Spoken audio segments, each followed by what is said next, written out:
Olá, meus irmãos e amigos, estamos de volta aqui pelo Seminário Teológico Bereshit, Seminário Teológico Tabernáculo, Faculdade Teológica Bereshit, mantidos pelo Centro de Cultura Bíblica Bereshit. Há mais de 26 anos aqui na região da Zona da Mata, Mineira, região sul capixaba, difundindo a Palavra de Deus. E nós temos vários cursos, básico, médio, intermediário, bacharel livre e também a integralização dos créditos para quem tem o segundo grau e bacharel livre para o curso superior de teologia. Somos hoje polo da Faculdade de Ciência e Teologia do Norte do Brasil, FACETEM.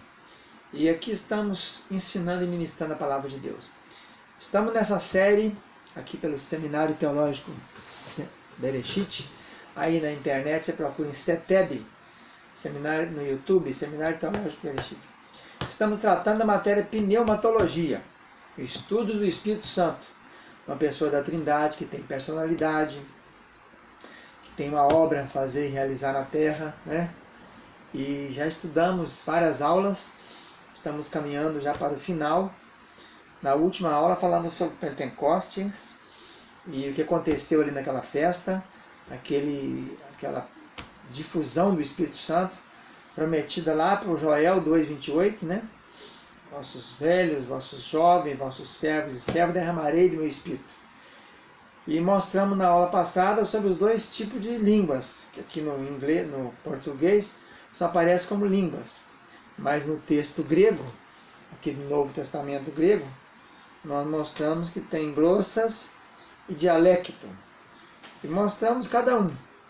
Então, falamos do acontecido ali naquele dia, que havia ali mais ou menos pessoas de 16 etnias diferentes, raças diferentes, que falavam hebraico, que falavam aramaico e falavam a língua de onde eles vinham.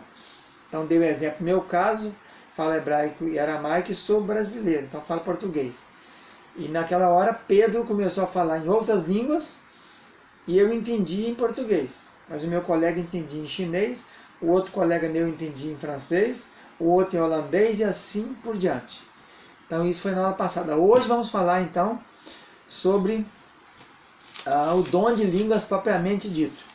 Na verdade o que aconteceu naquele dia de Pentecostes foi dois milagres. Um milagre ali, né? Porque eu ouvi o Pedro falar em outra língua, que não era português, nem inglês, nem francês, nem hebraico, nem aramaico, nem grego, nem chinês, nem japonês, mas eu entendi em português. O que ele falava lá não era um idioma, era uma outra língua, vamos dizer língua dos anjos, e eu aqui ouvia em português. Então o que aconteceu? Aconteceu um milagre, um miraculo, né? Uma tradução simultânea. Ele falava em outra língua e eu ouvia em português. Ele falava em outra língua e o colega ouvia em chinês. Então houve um milagre ali, um miraculo, né? Houve um prodígio, uma interpretação simultânea. Ninguém interpretou, porque existe o dom de interpretação de línguas. Um tem variedade de línguas e o outro tem interpretação de língua. Mas naquele episódio ali, eu ouvia na minha própria língua materna, no idioma, no dialecto que eu aprendi. Mas não era o que ele falava lá. Então isso aconteceu ali. Agora, língua estranha não existe. Mas como língua estranha não existe? A gente sabe que língua estranha existe. Não existe. Se você pegar a versão Almeida Revista corrigida, essa aqui é a Almeida Contemporânea, mas eu tenho aqui em mãos a Bíblia mais velha da região aqui da Zona da Mata. Ela é de 1883, nem 1900, é 17 anos antes do ano de 1900. Com mais 100, 117. Com mais 19, 130, e lá vai pedrada, né? Quase 140 aí. Vamos. E ela aqui, então, ela mostra direitinho aqui no capítulo 14 de Coríntios, quando Paulo está falando sobre como a liturgia dos dons espirituais, ele diz, segui a caridade, o amor, né, e o zelo e as coisas espirituais, mas sobre tudo que profetizeis. Porque o que fala uma língua, aí a palavrinha estranha, está aqui inclinada, em itálico, né? Mostrando que não pertence ao texto.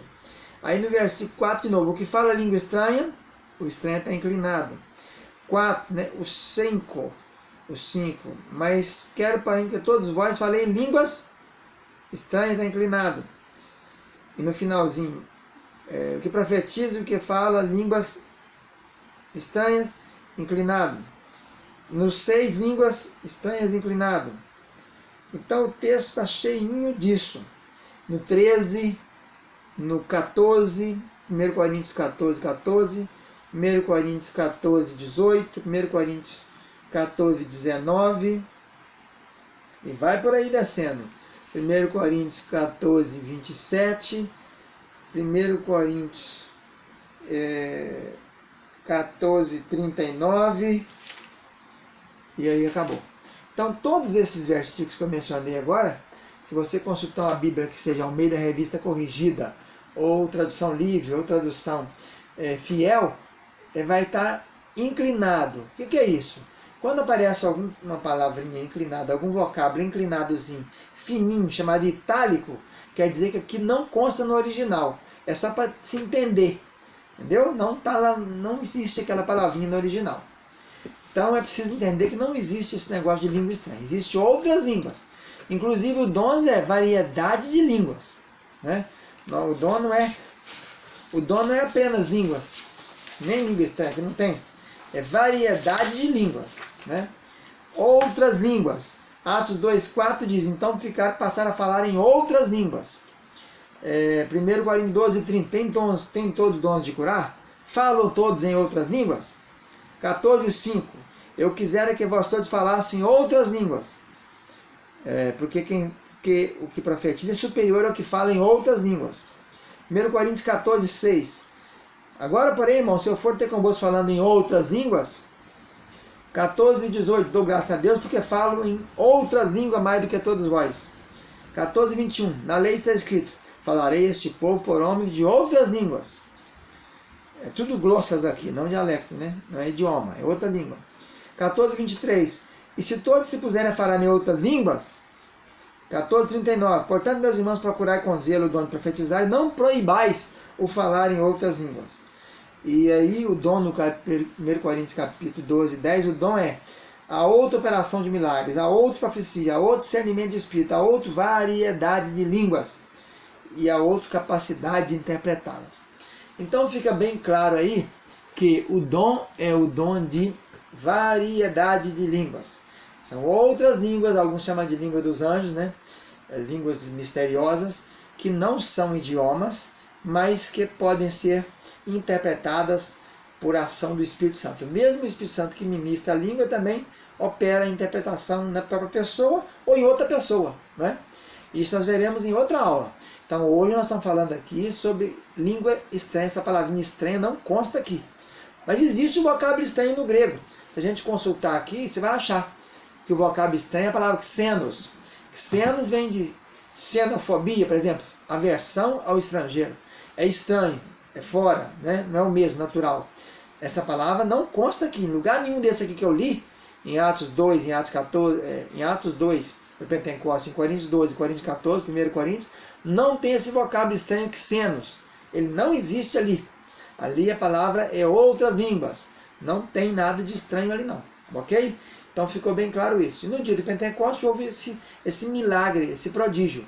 Eu ouvi a pessoa falar em outras línguas, e eu que conhecia hebraico, conhecia grego, e sou brasileiro, falo português, ouvia no meu ouvido, chegava aqui em português, não chegava no outro em japonês, chegava no outro em chinês, a mesma palavra que era dita por Pedro lá, ou por qualquer um dos apóstolos, Tiago, Mateus, Judas, Tadeu, Bartolomeu, Natanael, qualquer um deles, né? Era assim. Então vamos ficando por aqui. Voltaremos na outra aula agora com um novo assunto dentro da pneumatologia, falando mais ainda sobre esse dom especial que o Espírito Santo concede. Um abraço, tchau, tchau.